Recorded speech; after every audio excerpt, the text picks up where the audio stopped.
ሰላም የተወደዳችሁ የጉብዝናዬ ቤተሰቦቼ እንደምን ሰነበታችሁልኝ? ይህ ጉብዝናዬን የተሰኘው ሳምንታዊ የቴሌቪዥን ፕሮግራማችን ነው። እንግዲህ የምትወዱ ጉብዝናዬ ፕሮግራማችን ጀምሯል። የፕሮግራሙ አዘጋጅና አቅራቢ ታምራት ሞቲ ነኝ። ዛሬ ደግሞ በጣም ደስተኛ ነኝ፣ ምክንያቱም ያቀረብኩላችሁ እንግዳ የኢትዮጵያ ኮምፓሽን ዋና ዳይሬክተር የሆነውን ዶክተር ፀሐይ ወጣ ታደሰ ይሆናል። ከሱ ጋር ድንቅ ቆይታ ነው የምናደርገው። ለምን ደስተኛ እንደሆንኩኝ በቆይታችን ውስጥ የምታገኙት ነው የሚሆነው። በዚህ አጋጣሚ በኢትዮጵያ ኮምፓሽን እንግዲህ በተለያየ ፕሮጀክት ውስጥ ያሳለፋችሁ፣ ዛሬ ላይ በተለያየ ቦታ ላይ የተቀመጣችሁ፣ እግዚአብሔርን እያመሰገናችሁ ያላችሁ እንግዲህ ብርቱ የጌታ ልጆችና ቤተሰቦች በዚህ ፕሮግራም እንደምትጽናኑ እንደምትባረኩ እርግጠኛ ነኝ። የትም እንዳትሄዱ። ቀጥታ ወደ እንግዳይ ነው የማልፈው። ይህ ጉብዝናዬ ነው። አብራችሁኝ ነው። ዶክተር ፀሐይ እንኳን ደህና መጣልኝ። ታሜ በጣም አመሰግናለሁ። ጉብዝና ተሰማኝ። እግዚአብሔር ይመስገን። በጣም ደስተኛ ነኝ። በጣም ለምንድነው ደስተኛ የሆንኩት? እንግዲህ እንደሚታወቀው እኔም በኮምፓሽን ያለፍኩ በኢቲ 701 ፕሮጀክት ውስጥ ሰፖርት ስደረግ የነበርኩ ተምሬ ደግሞ ዛሬ እግዚአብሔር አምላክ ረድቶኝ ዳይሬክተሬን ኢንተርቪው ለማድረግ በቅቻለሁና ይሄ በጣም ኩራት ይሰማኛል። እጠብቀውም የነበረ ቀንም ስለሆነ እግዚአብሔር አምላክ የተባረከ ይሁን። በጣም ነው የምወድህ፣ በጣም ነው የማከብርህ ፀሐዬ። ታሜ ኔጋ ሳይበልጥ አይቀርም ደስታው። ምክንያቱም እንደዚህ አይነት በአገር ደረጃ ትልቅ መልካም ተጽዕኖ እያደረጉ ያሉ ወጣት መሪዎችን በብዙ ጉብዝና ማየት እንዴት ትልቅ ነገር ነው። በተለይ ደግሞ አንተን ከልጅነት ጀምሮ አውቃለሁ። እነዛን ሁሉ አስታውሼ ዛሬ ያለበትን ሳየው እውነትም እንደ ስምህ ተአምር ነው። እንዲሁ ሰው ብቻ ሳይሆን ተአምር እግዚአብሔር አምላክ አድርጎ በዚህ ደረጃ ስላበቃ በጣም ደስ ይለኛል። እና ደግሞ ከተአምር ጋር ተአምር ማውራት ትልቅ ደስታ ነው። እና ደስታው እኔ ጋር ሳይበልጥ አይቀርም። እግዚአብሔር አምላክ የተባረከ ይሁን።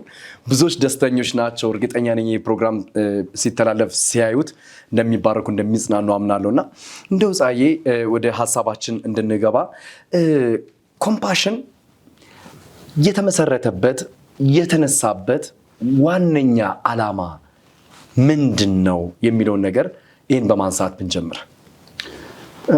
ኮምፓሽን ዓለም አቀፍ ድርጅት ነው፣ ሁላችሁም እንደምናውቀው። እና የተጀመረበት ስንል ኢትዮጵያ ውስጥ ብቻ ያለውን ሳይሆን ወደ መጀመሪያ ጅማሬው ጋር መሄድ የግድ ያስፈልጋል።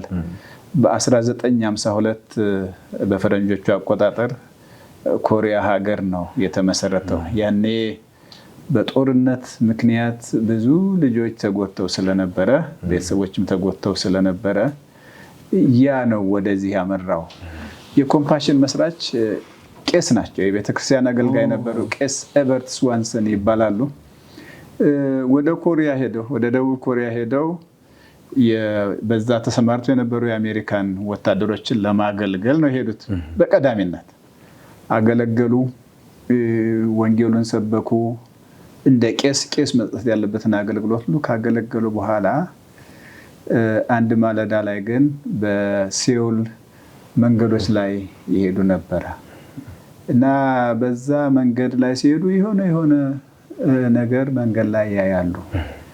ምንድን ነው የሚል ነገር ልባቸውን መታው እና ጠጋ ብለው ሲያዩ እና በዛ ዙሪያ ላይ ደግሞ የሚሰሩ ሰዎችን ሲያዩ ለካስ በተለያየ ምክንያት ለችግር ተጋልጠው ሜዳ ላይ የወደቁ ልጆችን ነው ያዩት።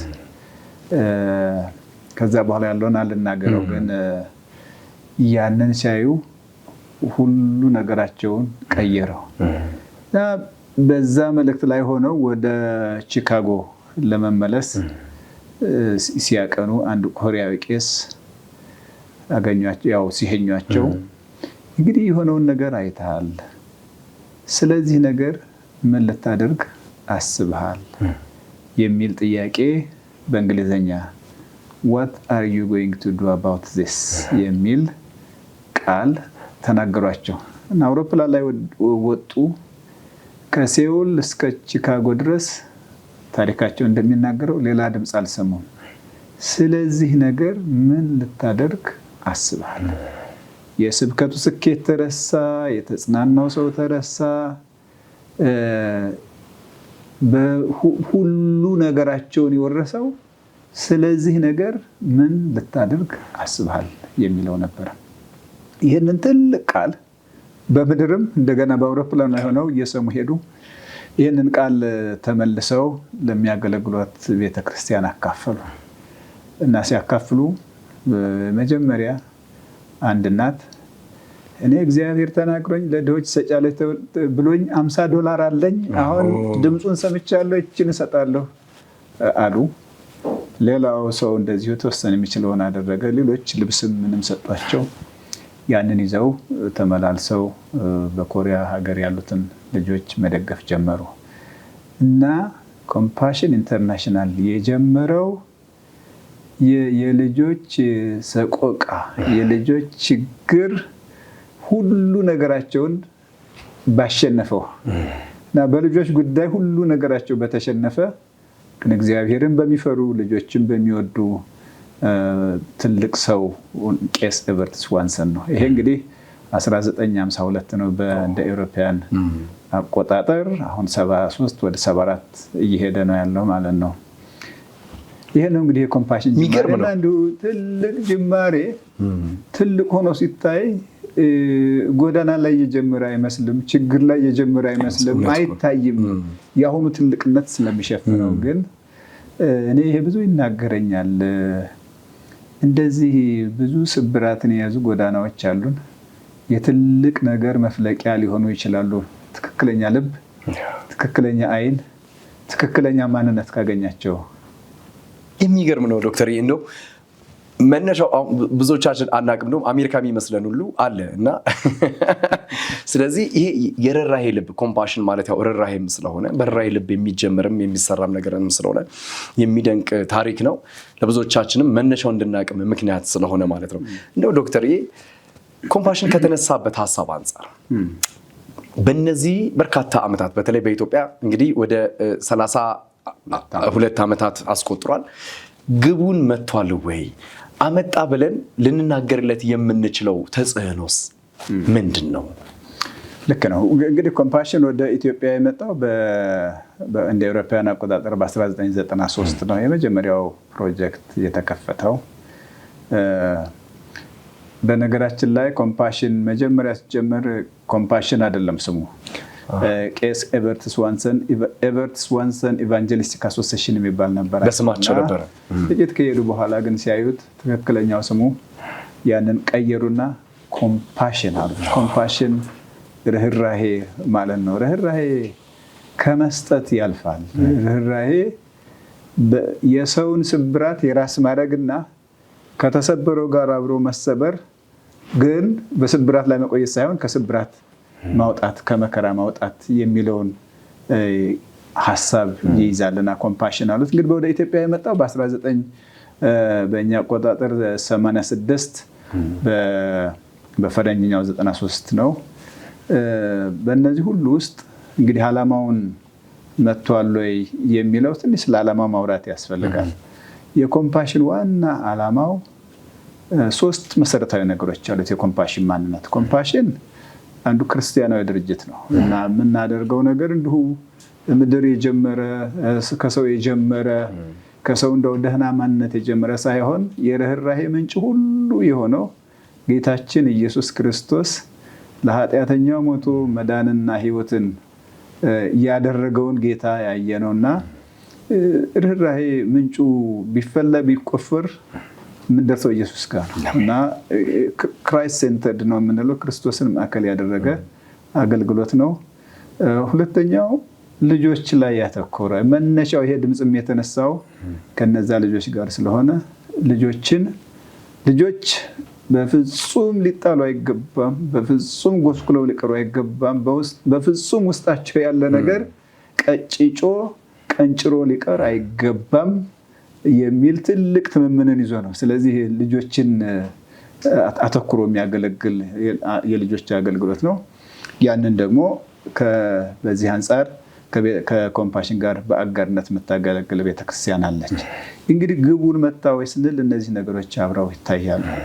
ላለፉት 73 እንደዚህ ዓመታት ይህ አገልግሎት ምንጩን ጠብቆ ነው የሚሄደው። በሱ አንጻር ምንም ጥርጥር የለንም። ባለፉት ብዙ ዓመታት ይህ አገልግሎት ልጆችንና የልጆችን ጉዳይ እንግዲህ ልጆችን ስንል በልጆች ዙሪያ ያለው አይገለገልም ማለት አይደለም። ግን አንዳንዴ ልጆችም ሌላውን አገልግለን ልጆቹ ጋር እንደርሳለን ማለት ይቻላል። እኛ ግን ልጆችን አገልግለን ግን በልጆች ዙሪያ ያለውንም በተቻለ መጠን እናገለግላለን የሚል ነው። ስለዚህ ልጆችን እናገለግላለን። ልጆች ስናገለግል ምን ማለት ነው? ልጆች ውስጥ እያንዳንዱ ልጅ ታስቦ ተወዶ እግዚአብሔር ፈቅዶ እንደመጣ እናምናለን እና ልጅ ተፈላጊ ነው። ፈላጊው ደግሞ በቀዳሚነት እግዚአብሔር አምላካችን ነው። እያንዳንዱ ልጅ ያንን እንዲያውቅ የተወደደ የታወቀ የተጠበቀ እንዲሆን ማድረግ። ያ ከሆነ በኋላ ግን ልጆች ውስጥ ደግሞ ያለው አቅም ያለው ስጦታ ያለው ችሎታ በተለያየ መልኩ ሊገለጥ የሚችል አቅም እንዲገለጥ ማድረግ የኮምፓሽን ዓላማ ነው። ስለዚህ ዓላማችን ልጆች በሁለንተና እንዲፋፉ በሁለንተና እንዲሳካላቸው ያ ሁለንተናዊ ማንነታቸው እንዲገለጥ ማድረግ ነው። በዚህ አንጻር እንግዲህ አንዱ ማለት የምፈልገው በጣም የሚገርምን ነገር እግዚአብሔር እያደረገ ነው ያለው። በጣም ብዙ ወጣቶች ብዙ ልጆች እርግጥ ከአስቸጋሪ ሁኔታ ውስጥ ነው የወጡት ብለን እስክንጠራጠር ድረስ ትልልቅ ደረጃ ላይ የደረሱ አሉ። ትልልቅ ደረጃ ላይ የሚባለው ውድድር አይደለም። አስተማሪ ለመሆን ውስጡ ያለ ልጅ አስተማሪ ሆኖ ማየት ደስታ ነው። መሐንዲስ ለመሆን ያለ ልጅ መሐንዲስ ሆነ ሰዓሊ መሆን ያለበት ልጅ፣ ገበሬ መሆን ያለበት ልጅ፣ ወታደር መሆን ያለበት ልጅ ውስጣቸው ያለው ተገልጦ ስናይ እንዴት አይነት ትልቅ ስኬት ነው። እኛ ጋር ስኬት የሚባለው ነገር በድምር አይደለም፣ እያንዳንዱ ልጅ ጋር የሚሆነው ነገር ነው እና እያንዳንዱ ልጅ ጋር የሚሆነውን ስታይ በዚህ አገልግሎት ውስጥ በጣም በጣም በጣም ከቁጥር የሚያልፍ ስኬት አለ። ስለዚህ ዓላማችሁን ተሳክቷል። እስካሁን ላገኘናቸው ልጆች ሁሉ ተሳክቷል የሚል ትምምን አለኝ። ሁለተኛው ግን አገልግሎታችን አሁንም እየሄደ ስለሆነ እየተሳካም ነው። ተደምድሟል ማለት አይደለም። በየጊዜው እየጨመርን እያደግን እንሄዳለን። ስለዚህ ተሳክቷልም እየተሳካም ነው እና በዛም ይቀጥላል የሚለውን ነገር መናገር ነው የምፈልገው። እንደው ዶክተር ይህን ስታስብ እኛ ያው ታውቃለህ ፕሮጀክት ላይ የነገው ዕቅድ የሚባል ፎርም አለና ነገ ስታድጉ ምንድን ነው መሆን የምትፈልጉት የሚል ነው ሀሳቡ እና የነገ ዕቅዴ ላይ እንሞዳለን። ያው ዶክተር የሚለው ዶክተር ኢንጂነር ይሆናለሁ ብሎ የሚያስበው እና አሁን ስታወራ ስለመጣልኝ ነው እና የነገው ዕቅዴ ፎርም ላይ የማስታወቂያ ባለሙያና ጋዜጠኛ ብዬ ነው የሞላሁትና እንደው መለጠፍላችኋል ይህን ነገር እንደው ፎቶም አንስቼ ቢሆን እና አንዳንድ ጊዜ እግዚአብሔር አልፎ የሚሰራው ነገር በጣም ስለሚገርመኝ ነው። ዶክተር ፀሐይ ወጣ ታደሰ የኮምፓሽን ኢንተርናሽናል ኢትዮጵያ ዳይሬክተር ነው። እንደው የኮምፓሽን ኢንተርናሽናል ዳይሬክተር ሆነ በዚህ ቦታ ላይ በመቀመጥ ይህን ሁሉ ትውልድ በእንደዚህ አይነት ሁኔታ ውስጥ ደግሞ ተቀይሮ ተለውጦ የምታይበት ሁኔታ ላይ እግዚአብሔር ሲያመጣ ምን ይሰማሃል? እዚህ ቦታ ላይ በመስራት ያ በጣም ከባድ ጥያቄ ነው። መልሱ በጣም ቀላል ነው። የመጀመሪያው እግዚአብሔር የሚሰራበት ቦታ ጋር ስትቀመጥ የመጀመሪያው መልስ እኔ የለሁም ነው። ሰሪው እግዚአብሔር ነው። ባለቤቱ እግዚአብሔር ነው። ቢሮዬ ላይ አንድ ጽሑፍ አለች፣ አይታት ይሆናል እና ከኔ በፊት የነበረው እግዚአብሔርን የሚፈራ በጣም ወደው የማከብረው መሪ አሁን ወደ ጌታ ሄዷል። ኃላፊነቱን ሲያስረክበኝ ያችን ነገር አብሮ አስረከበኝ። ያቺ ጽሑፍ ምን ትላለች?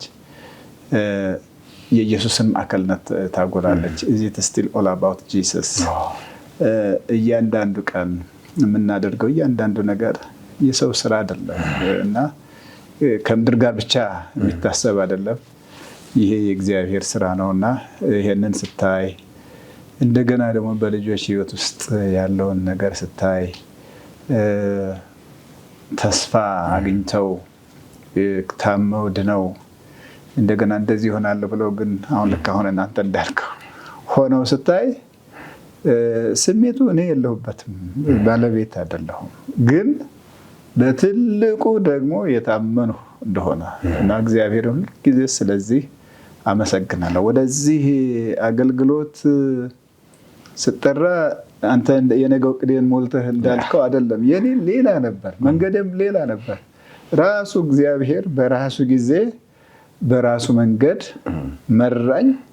እርግጠኛ ግን የሆንኩት ይሄ ነው መንገዴ እና ያኔ አላሰብኩትም፣ ያኔ አላየሁትም። ግን አለማየቴን እግዚአብሔር አምላክ ወደ ማየት ቀይሮት እዚህ አገልግሎት ላይ ያለው። ስለዚህ በኮምፓሽን ማገልገል ሁልጊዜ እድሳት ነው።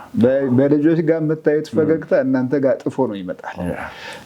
ልጆችን ሰላም ብላችሁ አቅፋችሁ ስትመለሱ እነሱ የሚሰጧችሁ ፍቅር፣ እነሱ የሚሰጧችሁ ተስፋ የበለጠ ትሁት እንድንሆን፣ የበለጠ እግዚአብሔር እንድንፈራ፣ የበለጠ ሰውን እንድንወድ፣ የበለጠ ልጆችን እንድንወድ፣ እናቶችን እንድንወድ፣ ልጆችን የምታገለግለውን ቤተክርስቲያንን፣ ከልጆች ጋር የሚሰሩ መምህራንን፣ የልጆች አገልጋዮችን፣ የልማት ሰራተኞችን ሁሉ እነዚህ ሁሉ ጀግኖች ናቸው የሚሰሩትና እነዚህን ሁሉ አሰማርቶ ልጆች እንዲገለገሉ ያደረገ እግዚአብሔርን ሳስብ በእውነት እግዚአብሔር ለአንድ ልጅ የሚሰጠው ዋጋ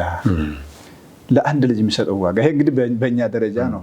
በእኛ አገልግሎት እንደምታውቀው ስፖንሰሮች አሉ እና በተለያየ ምክንያት ችግር ውስጥ ላሉ ልጆች ላለች አንድ ብላቴና እግዚአብሔር በሙሉ ዓለምን የሚቀሰቅስ ጉዳዩ ውድ አይደለም ለሱ ትክክል ነው። እና እዚህ ቦታ ላይ መታመን እግዚአብሔርን የማመሰግንበት ትልቅ የከበረ ጫማ ሊወድቅበት የሚገባ ቦታ እንደሆነ ይህን አስባለሁ። በጣም ብዙ ልጆች በኮምፓሽን ኢንተርናሽናል ኢትዮጵያ አማካኝነት በየአጥቢያ ቤተክርስቲያናት ባሉ ፕሮጀክቶች አልፈዋል እና ቅድም እንደጠቀስነው በትልቅ የመንግስት ባለስልጣን ቦታ ላይ የተቀመጡ አሉ። ኢንጂነሮች፣ ዶክተሮች፣ እነኔም ደግሞ ጋዜጠኞች፣ የማስታወቂያ ባለሙያዎች፣ ፓስተሮች፣ ዘማሪዎች በተለያየ አቅጣጫ የስራ ፖዚሽን ላይ የተቀመጡ አሉ እና እንደው በስራ አጋጣሚ የሆነ ቢሮ ስትሄድ ያስተናገደህና በልብ ውስጥ ሁል ጊዜ ቀርቶ የምታስበው የፕሮጀክት እኮ ልጅ ነኝ ዶክተርዬ ብሎ ያስተናገደን ሰው ታስታውሰዋለህ? እንደዚህ አይነት ቦታዎች ገጥሞ ያውቃል? በጣም ብዙ። አሁንማ በቃ ፈገግ የሚለው ወጣት ሁሉ አቅፌ ነው በዚህ አገልግሎት ውስጥ በአንድ ቤተክርስቲያን ልማት ፕሮግራም ውስጥ ያለፈ ነው ብዬ ስለማስብ የመጀመሪያውን ግን አልረሳውም። አዲስ አበባ ንግድ ባንክ ነው ሄድኩትና ካውንተር ላይ የሚሰራ ልጅ ነው። ያው አገልግሎት ሁሉንም በደንብ ያገለግላል እና የኔ ተራ ደረሰ፣ አገለገለኝ እና ካገለገለኝ በኋላ ግን በጣም በተለየ ፈገግታ፣ በተለየ ደስታ እኔ እኮ በዚህ ቤተክርስቲያን ያለፍኩ በዚህ ልማት ውስጥ ያለፍኩ ባለሙያ ነኝ አለኝና የተለየ ምንድነው የምትገናኝበት የተለየ ገመድ አለ በጣም እና በቃ ባንኩ ቤት የሆነ ለሱም እንደሱ ማለት ነው። በአገልግሎቱ በጣም ደስ ያለኝ ከኔ በፊት የነበሩ ሰዎች የሚያገለግልበት መንገድ፣ ከዛ ተራዬ ሲደርስ እኔን ያገለገለበት መንገድ እና የሰጠውን ሰላምታ እሱን አልረሳውም። ከዛ በኋላ ግን በጣም በብዙ ቦታ አንዴ ከመስክ ስመጣ ከውጭ ሀገር ሄጄ ስመጣ ቦሌ ታክሲ የሚነዳ ልጅ እኔ በቃ ሲያየኝ ሮጦ መጥቶም ብሎ ሰላም አለኝ። ማነስ ነው? እኔ እኮ ከሌ ኮለኝ አድጓል ትልቅ ልጅ ሆነና ካላደረስኩ አለ። እኔ በእርግጥ መኪና አለኝ። ደስ ያለኝ ግን በሁሉም ቦታ በነገራችን ላይ ታሜ እንደ ኮምፓሽን እና እንደ ልጆች አገልጋይ እኔም ትልቅነት ሁሉ ቦታ አለ ብዬ ነው የማስበው። አንዳንዶቹ ትልቅ የሚሉት መንግስት ባለስልጣን ላይ ቦታ ላይ ትልቅ ስልጣን ያለው ሰው ሲሆን ነው። እሱ ትልቅ አክብሮት አለኝ። ታክሲ የሚነዳው በታማኝነት ሲያገለግል ትልቅ ነው ለኔ። ሱቅ ከፍቶ የሚነግደው ለኔ ትልቅ ነው። መጽሐፍት ቤት ከፍቶ መጽሐፍ የሚሸጠው ልጅ፣ እንደዚህ አገርን የሚያገለግሉ ትልልቅ ጋዜጠኞች ለአገር አፍ ለድሃ አፍ እውነት እንዲደርስ የሚያደርጉትን ሳይ ትልቅነት እሱ ነው። አስተማሪ ሆነው ብዙ ልጆችን ሲያገለግሉ፣ የስፖርት አስተማሪዎች ሆነው ብዙ ልጆችን ሲያወጡ ማየት፣ ለኢትዮጵያ ብሔራዊ እግር ኳስ ቡድን ወይም ለተለያዩ ክለቦች የሚጫወቱ አሉ ፕሮፌሽናልስ። እነሱ ለእኔ ትልቅነት እሱ ነው። ትልቅነት ቦታ የለውም። ትልቅነት የያዘው ሰው ነው እንጂ ትክክለኛው ሰው ከያዘው ሁሉ ቦታ ጋር ትልቅነት አለ። እና በጣም ትልልቅ ሰዎች አየር መንገድ ላይ በኢትዮጵያ አየር መንገድ ስበር አጋጥሞኛል። ሆስተሱም ፓይለቱም የፕሮጀክት ልጅ ሆነ ሐኪም ቤት በጣም ብዙ ሐኪሞች አሉን። ቤተክርስቲያን ብትሄድ ብዙ በየቤተክርስቲያኑ የሚያገለግሉ መጋቢዎች አሉ። ሁሉንም ይሆኑ አሉ። በዓለም አቀፍ ደረጃም በዚህም ደረጃ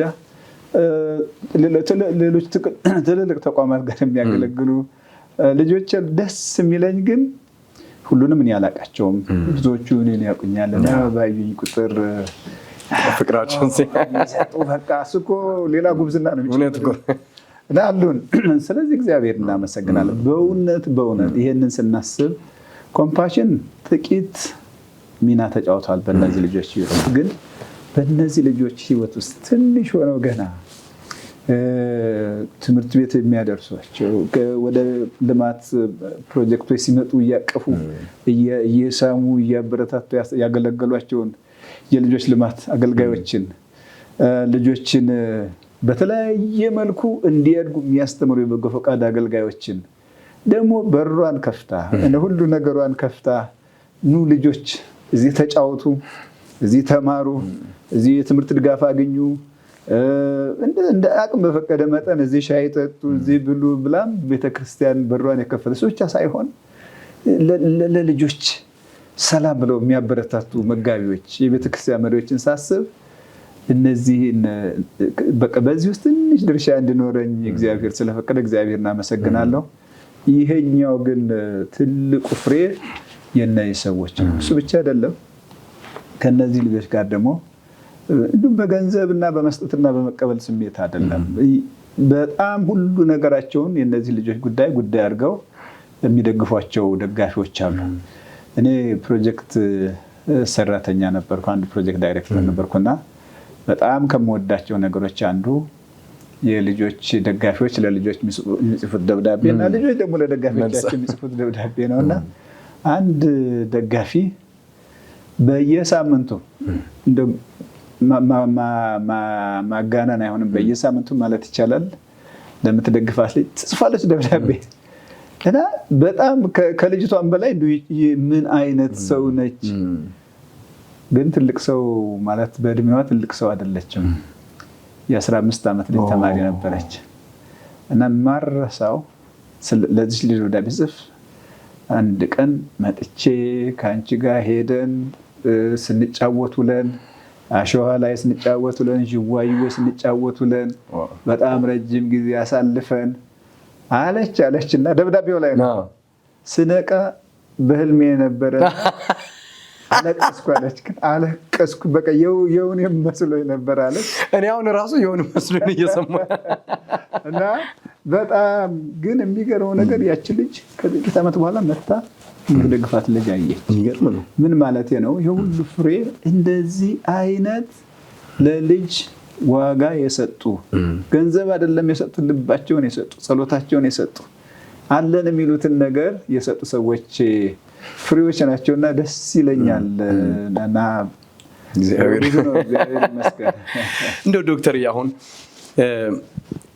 ያው በኮምፓሽን ኢንተርናሽናል ኢትዮጵያ የራሱ ዲፓርትመንቶች ብዙ ሰፊ ስራዎችም እንደሚሰሩ ይታወቃል።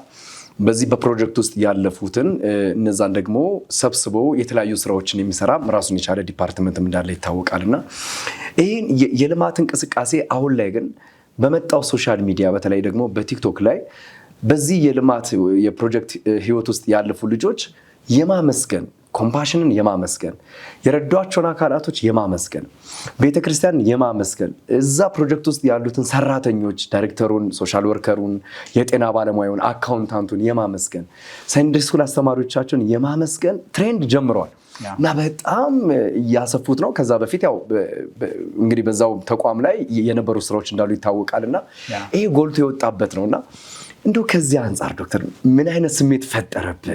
ልጆች አድገው ትላልቅ ሰዎች ሆነው ለማመስገን በክተው ሁሉም ሲቀባበሉት አዲስ አበባ ላይም ክልል ኢትዮጵያ ላይም ያሉት እኔ ኢቲ እንትን ነኝ፣ እኔ እንትን ነኝ፣ ከጅማ ነኝ፣ ከሐዋሳ ነኝ፣ ከአዲስ አበባ ነኝ እንደዚህ እያሉ በጣም ሲያመሰግኑ ይታዩ እና በተለይ መዝሙሩ አንድ መሆኑን የገረመኝ እኔ ከሆነ እና ከዛ አንጻር ምን አይነት ስሜት ፈጠረብህ?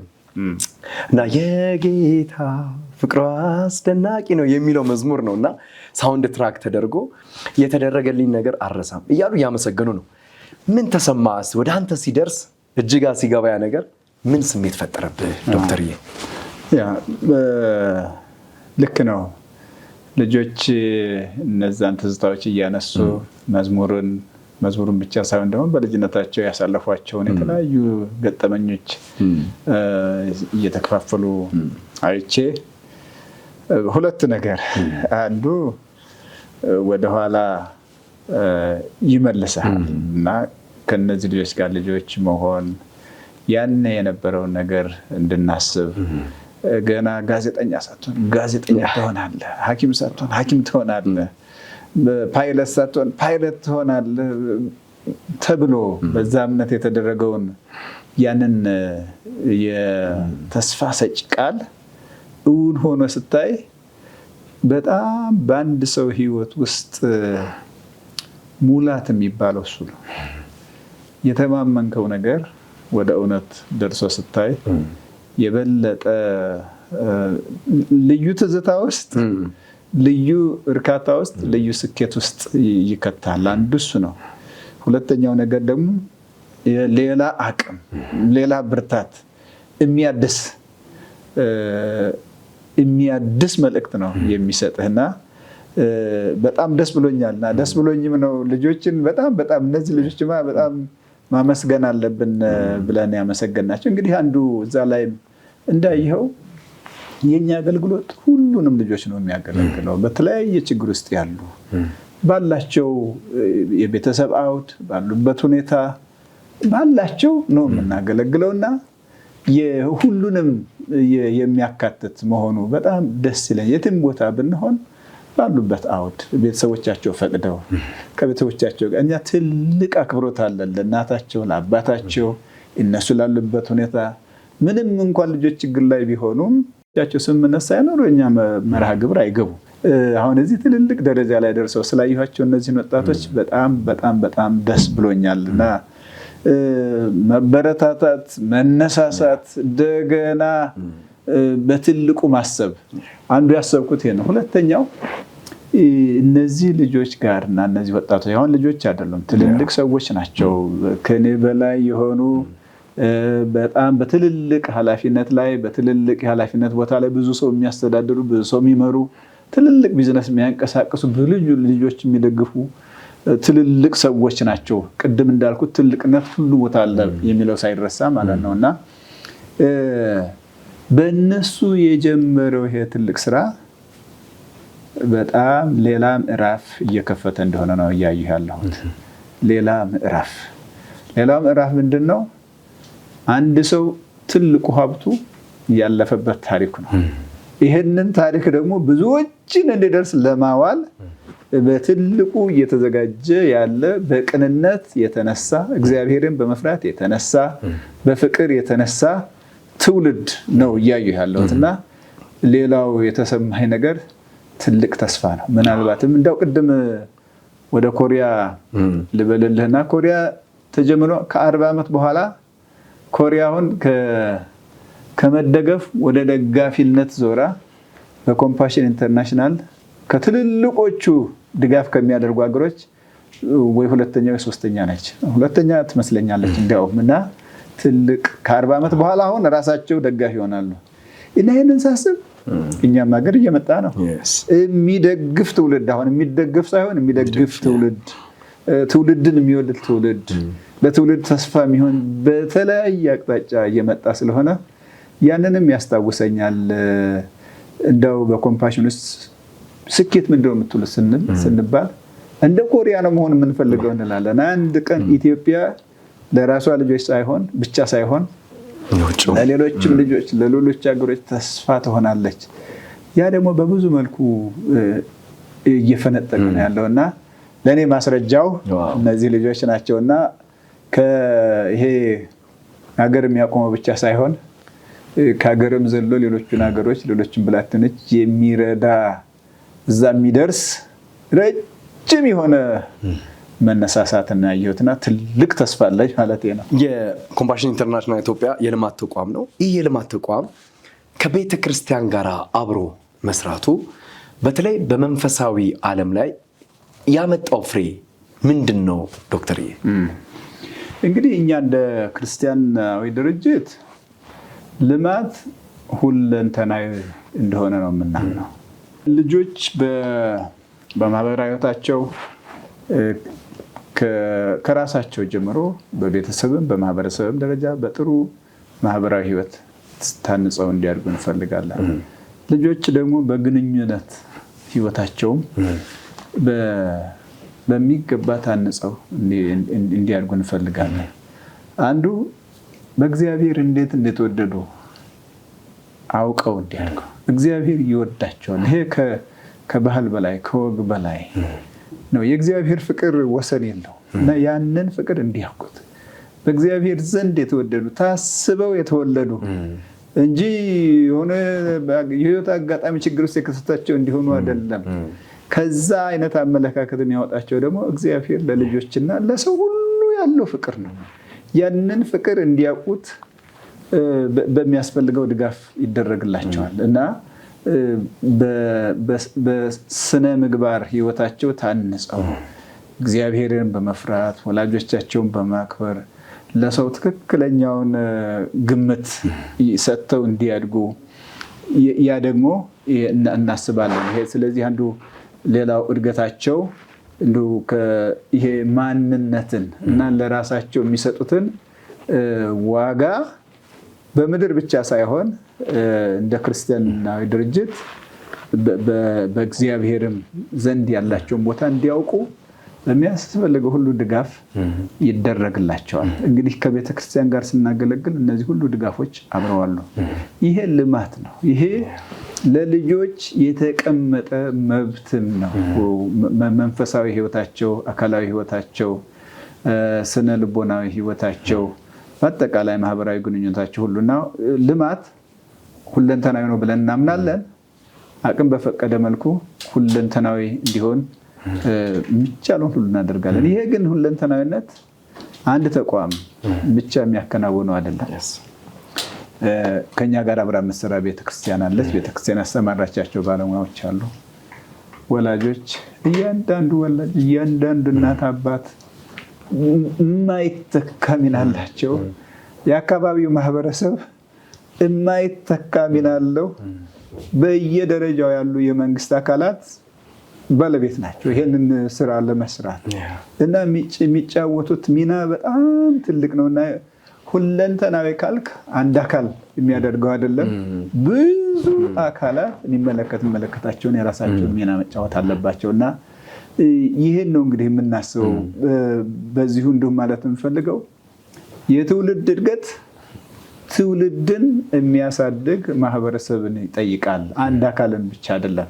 ከቤት ጀምሮ በሰፈር ይቀጥላል። በአገር ደረጃ በፖሊሲዎቻችን፣ በመመሪያዎቻችን እነዚህን ሁሉ ያቅፋልና እንግዲህ የኛ አገልግሎት ይሄንን ነው የሚያደርገው።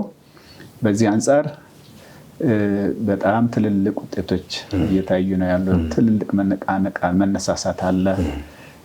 በተለይ በልጆች ጥበቃ ጉዳይ ላይ፣ ለልጆች ዋጋ በመስጠት ጉዳይ ላይ፣ ልጆችን በሚገባ በማገልገል አንጻር በጣም ትልልቅ መነሳሳቶች አሉ። በቤተሰብም በቤተክርስቲያንም በአካባቢም ደረጃ እና ስለሱ ደስተኞች ነን።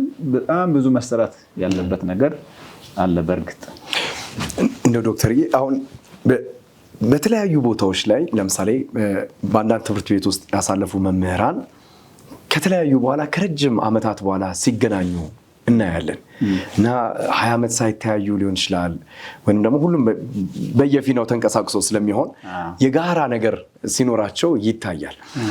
ወይም ደግሞ የሆነ መስሪያ ቤት ቀድሞ የሰሩ የነበሩ ሰዎች ከተለያዩ በኋላ ከሆነ ዓመታት በኋላ አንድ ቦታ ላይ እንደዚህ አሁን የመጣው ይሄ ትሬንድ በፕሮጀክት ውስጥ ያለፉ ልጆች ያንቀሳቀሱት ያለው ይሄ ደስ የሚለው ድባብና መንፈስ ወደ አንድዮሽ የሚመጣበት ነገር ይኖር ይሆን እንዴ ዶክተርዬ? እንደው የማሰባሰብ የመገናኘት ይሄን እንደው በጣም ከፍ ያለ የሚለው መዝሙር እንደው በአደባባይ የሚዘመርበት ፍቅራቸውን የሚገልጡበት እግዚአብሔርን ደግሞ የምናመልክበት እንደጋራ እንዲህ አይነት ታሳቢ የሚደረግበት ነገር ይኖር ይሆን እንደው? እስቲ ልክ ነህ። በዚህ በማህበራዊ ሚዲያ ላይ እያየሁት ያለሁት መቼ ነው የምንገናኘው? እንገናኝ ቀጠሮ የሚያዙ ልጆች አንዳንዱማ ጨርሷል። ሚሊኒየም ብሎ ጨርሷል። አዲስ አበባ ስቴዲየም ብሎ ጨርሷል። በጣም ብዙ ቦታ እና ደስ ይላል። በጣም በጣም በጣም ትልቅ ነገር ነው።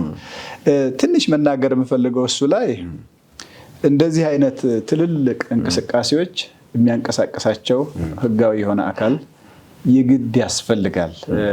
በሚገባ ስርዓታቸውን ጠብቀው እንዲሄዱ ህጋዊነታቸውን ጠብቀው እንዲሄዱ ደግሞ በጣም በጥንቃቄ በመልካምነት እንዲሄዱ እኔ ወጣቶቹ ጋር ያለውን ቅን መንፈስ በጣም በጣም ነው የማደንቀው። ፍቅራቸውን ያለው እኔ እዚህ ነኝ፣ እኔ አሜሪካ ነኝ፣ እኔ እዚህ ነኝ፣ እዛ ነኝ የሚሉ አሉና በጣም ትልቅ ነገር ነው። እንግዲህ ኮምፓሽን በቀዳሚነት በመርሃ ግብር ውስጥ የታቀፉ ልጆችን አብዛኛው እስከ 18 እና እስከ 22 ዓመት ባሉት ጊዜያት ውስጥ ይጨርሳሉ። እነሱ ላይ ነው አተኩሮ የሚሰራው። ከጨረሱ በኋላስ የሚል በዚህ አገልግሎት ውስጥ ያለፉ ቤተክርስቲያንና ኮምፓሽን በሚያካሂዷቸው የልማት ፕሮጀክት ውስጥ ያለፉ ምሩቃን አሉ፣ በየቦታው አሉ፣ በጣም በብዙ ሺህ የሚቆጠሩ። እነሱን በሚመለከት የኛ እምነት ይሄ በዚህ ውስጥ ያለፉበትን ይሄንን መልካም ተሞክሮ ለማስተላለፍ እነሱ አብረው መስራት ይችላሉ የሚል እምነት አለ እና አንዱ እሱ ነው። በጣም እንዲያስቡት የምፈልገው በጣም ይሄ መያያዙ ያስፈልጋል። መያያዙ ካሳለፉባቸው ፕሮጀክቶች ሊጀምር ይችላል እና እስከማቆም ድረስ ብዙ ቦታ በየፕሮጀክቶቹ ትልልቅ ጅምሮች አሉ። አንዳንዶቹ ጓደኞቻቸውን ይደግፋሉ። ማህበረሰባቸው ላይ የጤና የአረጋውያን አገልግሎት የልማት አገልግሎት የሚሰጡ አሉ። የበጎ ፈቃድ አገልግሎት የሚሰጡ አሉ። ሐኪሞች እንደዚህ የጤና ባለሙያዎች በፈቃደኝነት ማህበረሰብ አገልግሎት የሚሰጡ በጣም ብዙ አሉ እና ተደራጅተው በየፕሮጀክቶቻቸው የራሳቸው የምሩቃን ህብረት እየመሰረቱ አሉ። በጣም በብዙ ማቃቸው አሉ። ትልልቅ ስራ እየሰሩ ነው ያሉት። እንግዲህ አንዱ ይሄ መገናኘቱ በዛ ሌቨል ይጀምራል። በዛው በያሳለፉባቸው በእኔ እምነት የኔ ምክር ነው ይሄ። እንደ ኮምፓሽን አሁን ተያይዘው አብረው ቢሰሩ እሱን ለማየት በጣም እናፍቃለን። ግን የነሱ ኃላፊነት ነው። ካሁን በኋላ ትልልቅ መሪዎች ናቸው። ለመመራት ዝግጁ ነን። በዛው ልናደርግ የምንችለው ምን ነገር ይኖራል፣ እሱን ማየት ይቻላል። ግን በቀዳሚነት እነሱ ናቸው ይህን የሚያደርጉት። አንዱ እሱ ነው። ሁለተኛው ግን የዛሬ 2 ዓመት ወይ 3 ዓመት ይሆናል በብሔራዊ ደረጃ ይኸው መነሳሳት የፈጠረው የምሩቃን ህብረት ተቋቁሟል እና ያ የምሩቃን ህብረት ብዙዎቻችሁ የምታውቁ ይመስለኛል። ምናልባት የማታውቁም ካላችሁ ምናልባት ታሜ የምሩቃኑን ህብረት መሪዎች ማግኘት በጣም ጥሩ ሊሆን ይችላል። በዚሁ አጋጣሚ ለማለት የምፈልገው ስሙ ሪሊዝድ ኢትዮጵያ ነው የሚባለው። ወደ አማርኛ ሲተረጎም የተፈታች ኢትዮጵያ እና ለማመልከት የፈለጉት እንደነገሩኝ በአንድ ወቅት በችግር ላይ ነበርን። አሁን ከዛ ሁሉ ተፈተነ። የተፈታ በጣም የተፈታ ዘመን እንዴት ደስ ይላል። የተፈታ ትውልድ፣ ከስራት ነፃ የሆነ ትውልድ ማለት ስራ ስንል ድህነቱ፣ ተስፋ መቁረጡ እንደዚህ የመሳሰሉት ነውና ይሄ የተፈታች ኢትዮጵያ ነፃ በተለያየ ምክንያት ነፃ የሆነ ትውልድ ይሄን ምሩቃን ማህበር መስርተዋልና ለዚህ መገናኘት እኔ የማምነው ይሄ ማህበር ትልቅ ሚና ይጫወታል ብዬ አስባለሁ። የራሳቸው ህጋዊ ሰውነት አላቸው፣ መምራት ይችላሉ።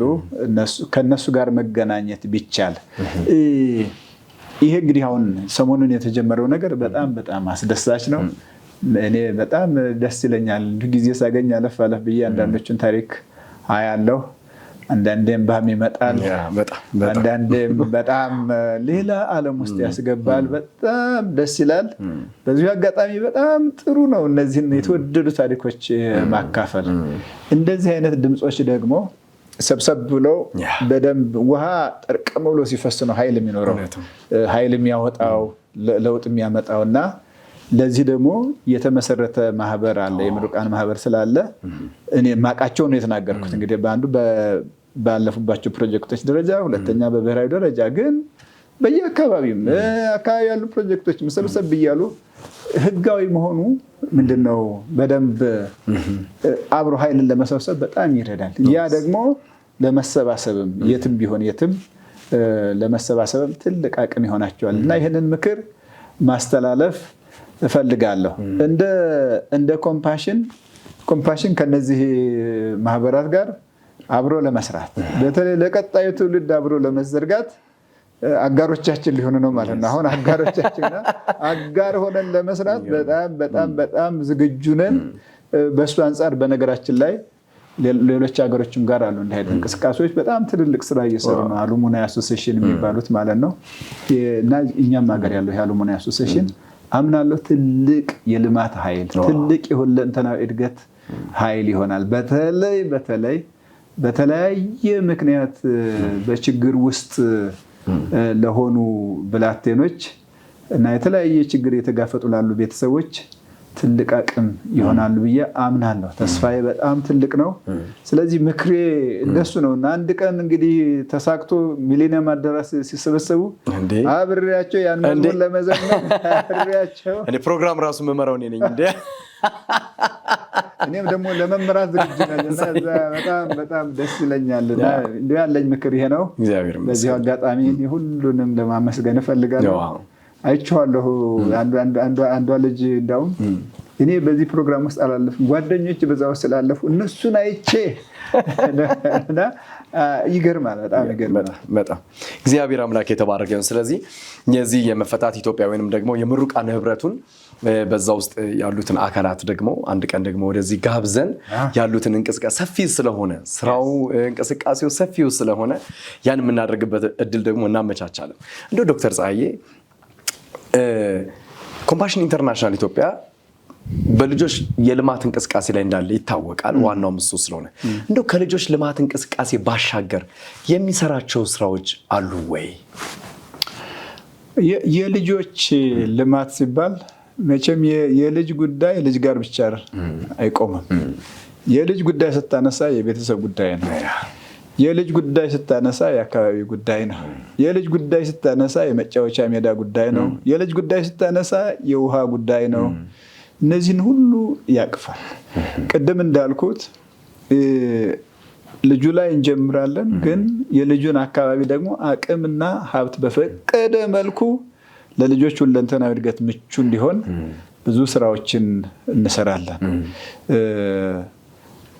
ልጆች መጫወቻ እንዲኖራቸው፣ የልጆች ልማት ፕሮጀክቶች ለልጆች ሳቢ ማራኪ እንዲሆኑ እንዲህ ነው እንደውም የምናስበው።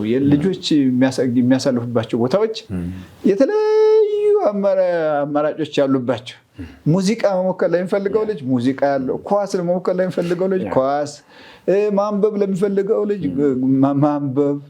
ይሄ ልጅን የሚያናግሩ በበጎ መልኩ ለልጅ ቋንቋ ያለው አውድ እንዲሆን የምንችለውን ሁሉ ጥረት እናደርጋለን። በሱ አንጻር እንግዲህ የልጆች መጫወቻዎች እንዲሟሉ፣ ይሄ የልጆች ስንል ለሚደገፉት ልጆች ብቻ ሳይሆን አካባቢ ያሉ ልጆች ወንድሞቻቸው፣ ጓደኞቻቸው ይመጣሉ።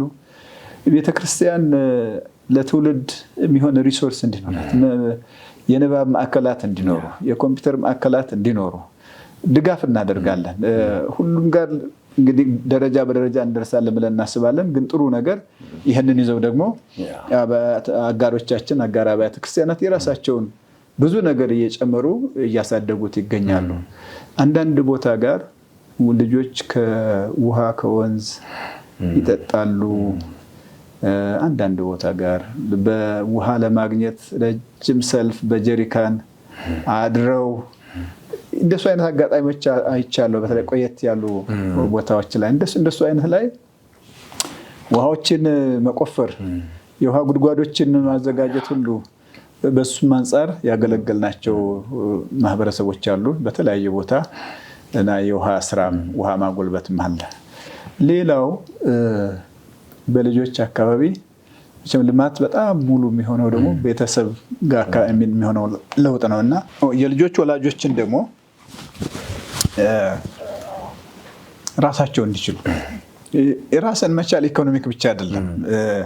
የልጅ አያያዝ፣ የቤተሰብ ግንኙነት፣ አጠቃላይ ህይወታቸው እንዴት እንደሚመሩ ጨምሮ የገቢ ማስገኛ ላይ እንዲሰማሩ ማድረግ ሌላው አንዱ ትልቁ ትኩረታችን ነው። በብዙ ሺህ የሚቆጠሩ እናቶች፣ በአብዛኛው እናቶች፣ አንዳንድ ቦታ አባቶችም ቤተሰቦችም ድጋፍ እያገኙ ይገኛሉ። አንዳንድ ቦታ ጋር አሁን በዚህ በብድርና ቁጠባ የጀመሩ ትልልቅ ደረጃ ላይ የደረሱ ማህበራት አሉ። በተለያየ ቦታ በተለያየ ንግድ ተቋማት ላይ ተሰማርተው አንዳንድ ቦታ ጋር ላሞች ያረባሉ።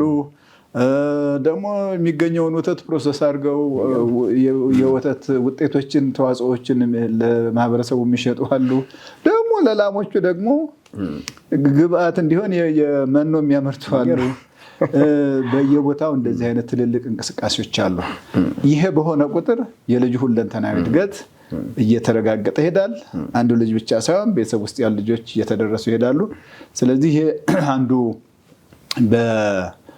በልማት እንቅስቃሴያችን ውስጥ ትልቅ ቦታ የምንሰጠው ነው። ሌላው የልጆች ጥበቃን በተመለከተ ግንዛቤ ማሳደግ፣ ይሄ በተለያዩ ማህበረሰብ ክፍሎችን አቅፎ የሚካሄድ የልጆች ጥበቃ ልጆች በጣም በተለያየ መልኩ ሳይታወቅም አንዳንዴም ታውቆ ጉዳት ይደርስባቸዋል እና እንደሱ አይነት እንቅስቃሴዎችን ወደ መልካም መቀየር እና ግንዛቤ ማሳደግ ስራ በስፋት ይሰራል።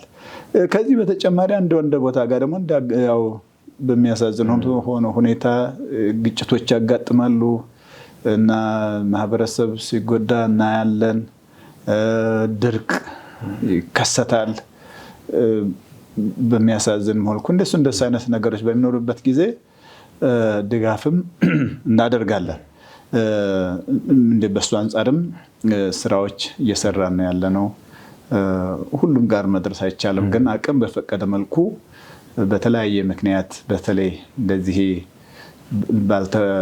ላልተፈለጉ ችግሮች በእነዚህ በተለያዩ ግጭቶች ምክንያት የተጎዱ ቤተሰቦችን እንዲቋቋሙ አስፈላጊውን ድጋፍ እንዲያገኙ ጥረት እናደርጋለን። እሱም ሌላው የአገልግሎታችን ዘርፍ ነው። ስለዚህ ልጁ ማዕከል ሆኖ ግን በልጁ ዙሪያ ብዙ ስራ አለ፣ ብዙ የሚሰራ ስራ አለ። እንደ ዶክተር ያሁን ኮምፓሽን ኢንተርናሽናል ኢትዮጵያ ልጆች ላይ ትልቅ ስራዎችን ሰርተዋል።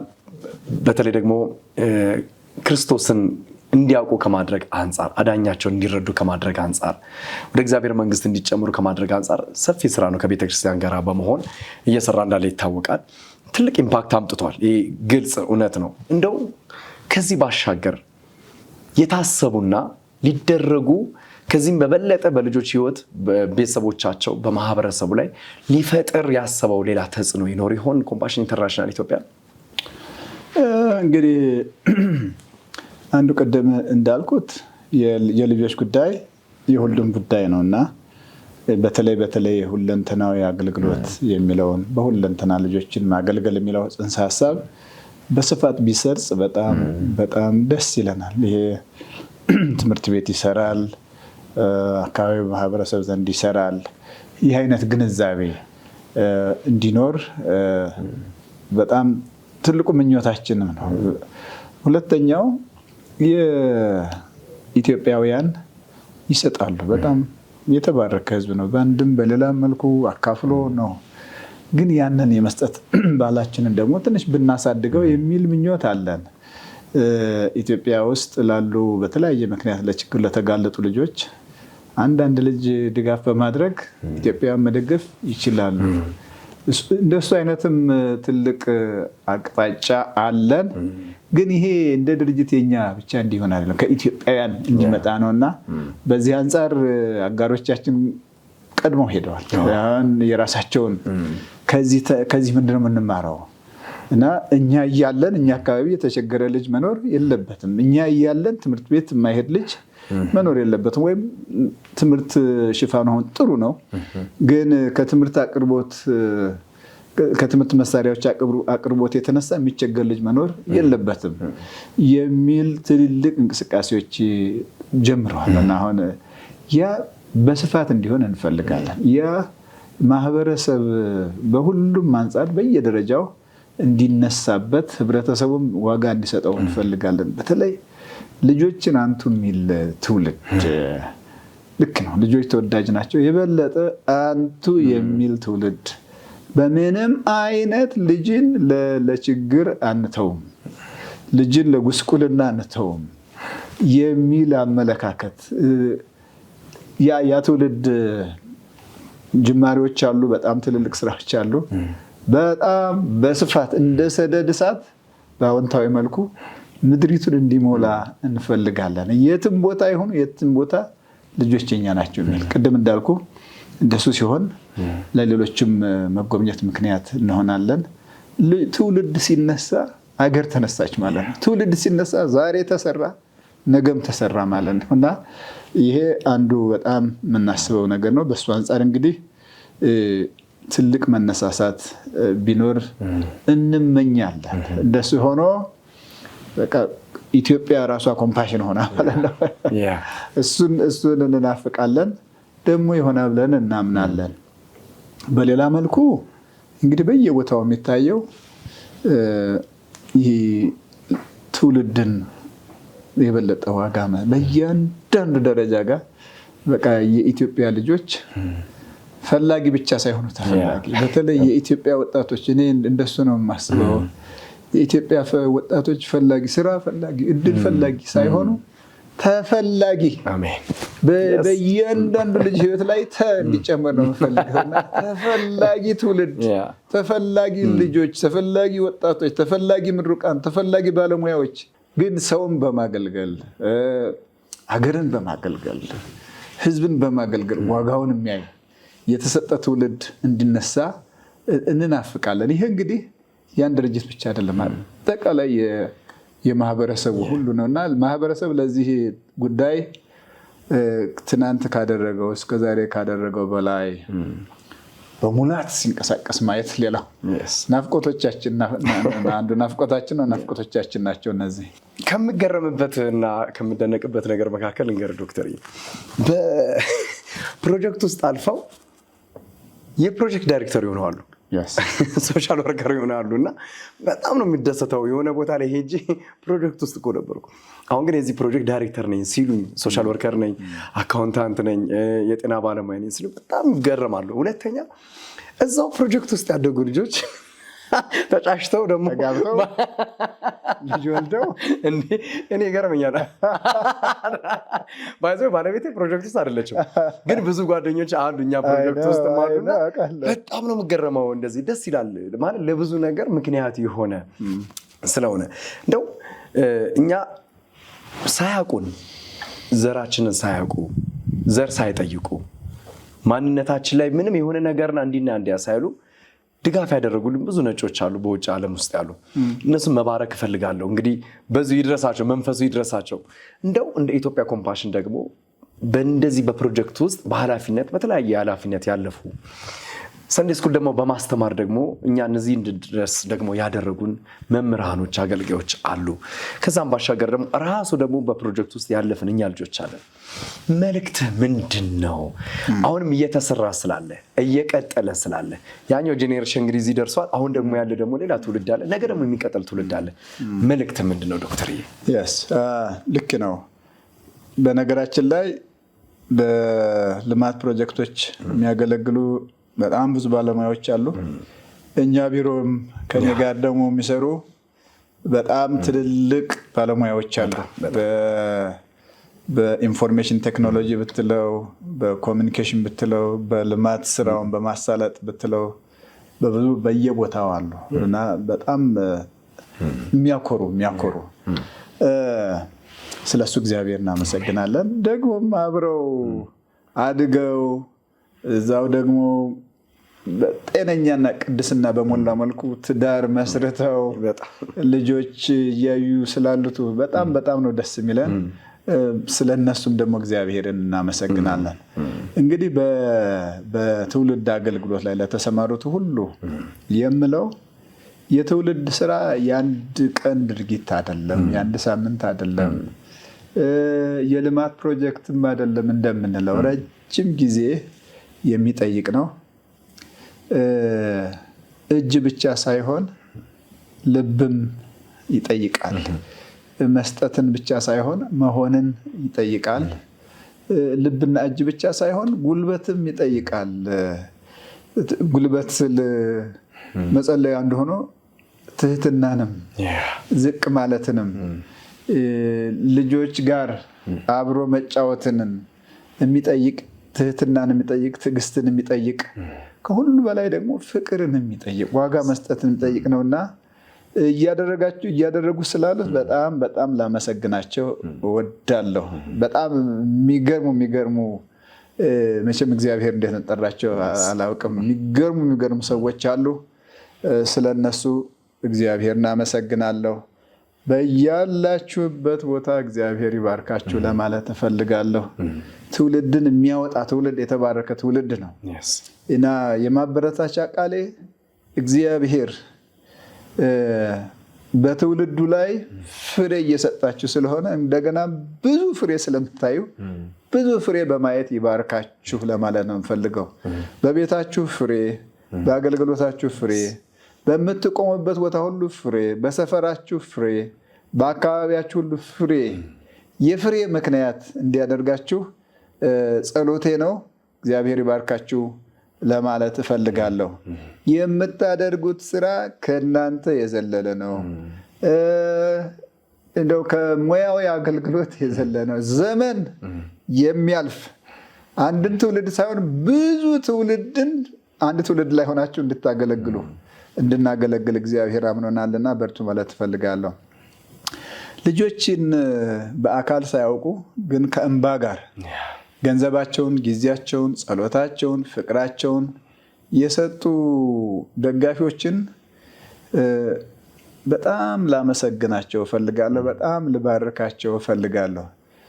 በትውልድ ላይ ተስፋ የማይቆርጥ ልብ ስላላችሁ፣ በትውልድ ላይ በምንም አይነት አንሸነፍም ብላችሁ ትውልድን ለማገልገል ሁሉ ነገራችሁን ስለሰጣችሁ እግዚአብሔር ይባርካችሁ። እናንተ የትውልድ ጀግኖች ናችሁ። የትውልድ ባለውለታዎች ናችሁ። በትውልዱ ላይ ደግሞ መልካም ታሪክ እንድትጽፉ እግዚአብሔር ያመናችሁ ሰዎች ናችሁ። እግዚአብሔር ይባርካችሁ። በቤታችሁ፣ በአገልግሎታችሁ፣ በምድራችሁ ሁሉ በረከት እንዲሆንላችሁ ልባርካችሁ እፈልጋለሁ። በጣም እናመሰግናለን። ዶክተር ፀሐይ ወጣ ታደሰ የኮምፓሽን ኢንተርናሽናል ኢትዮጵያ ዳይሬክተር ስቱዲዮ ድረስ መጥተህ የጉብዝና እንግዳ ስለሆንክ ደግሞ በተማሪ ፕሮጀክት ባለፈ ልጅ ደግሞ ተጠይቀ እኔ መሰለ ደስ የሚል ቆይታ ስላደረግ እግዚአብሔር አምላክ ዘላለምን ይባርክ። አሁንም በብዙ ፍሬ ደግሞ እግዚአብሔር እንዲባርክ ምኞቴም ጸሎቴም ነው። በጣም ደስተኛ ነኝ። በጣም ነው የምወደው፣ በጣም ነው የማከብር። ፀሐይ ታሜኔም በጣም ነው የማመሰግነው። አሁን ጓደኛዬ ነህ፣ አሁን መሪዬ ነህ። ታንኪ በጣም ነው የማመሰግነው። ቀጥል። ተባረክ። እግዚአብሔር ይባርክ። አመሰግናለሁ። የተወደዳችሁ የጉብዝናም ቤተሰቦቼ እንግዲህ ከኮምፓሽን ኢንተርናሽናል ኢትዮጵያ ዋና ዳይሬክተር ከሆነው ከዶክተር ፀሐይ ወጣ ታደሰ ጋር ሳደርግ የነበረውን ቆይታ በዚህ አጠናቀቅ ያለው በፕሮጀክት ውስጥ ያለፋችሁ ልጆች እንደተባረካችሁ ደስተኛ እንደሆናችሁ ልባችሁ ከዚህ የበለጠ ደግሞ ዘሎ የሆነ ቦታ ላይ ልንገናኝ ደግሞ ተስፋ እንደምናደርግ አምናለሁኝ። ነገሮች በመልካም ደግሞ ይሄዳሉ። ከዚህ ባሻገር ከታች ያሉትን ደግሞ ልጆች አሁን ላይ ደግሞ በፕሮጀክት ውስጥ እያለፉ ያሉትን ልጆች ሄደን ምሳሌ በመሆን ህይወታችንን ያለፍንባቸውን መንገዶች ደግሞ ሼር በማድረግ የበለጠ ደግሞ ክርስቶስን ደግሞ ለነሱ በመግለጥና በማሳየት አብሮነታችን ደግሞ እንድናሳይ ይሁን ማለት እፈልጋለሁ። በአንድም በሌላም በኮምፓሽን ኢንተርናሽናል ኢትዮጵያ ባለፍንበት መንገድ ውስጥ በተለይ ደግሞ በኮምፓሽን ኢንተርናሽናል ኢትዮጵያ ውስጥ ያላችሁ ሰራተኞች፣ በፕሮጀክት ውስጥ ደግሞ የነበራችሁ ሰራተኞች፣ ያላችሁም ሰራተኞች፣ በቤተ ክርስቲያን ውስጥ ደግሞ ያላችሁ መሪዎችና አገልጋዮችን ሁሉ እግዚአብሔር አምላክ ይባርካችሁ ማለት እፈልጋለሁ። ሳምንት ከሌላ እንግዳ ጋር ጠብቃችኋለሁ። ታምራት ሞቲ ከእናንተ ጋር ቆይታ አድርጌያለሁ። ይህ ጉብዝናዬ ነው።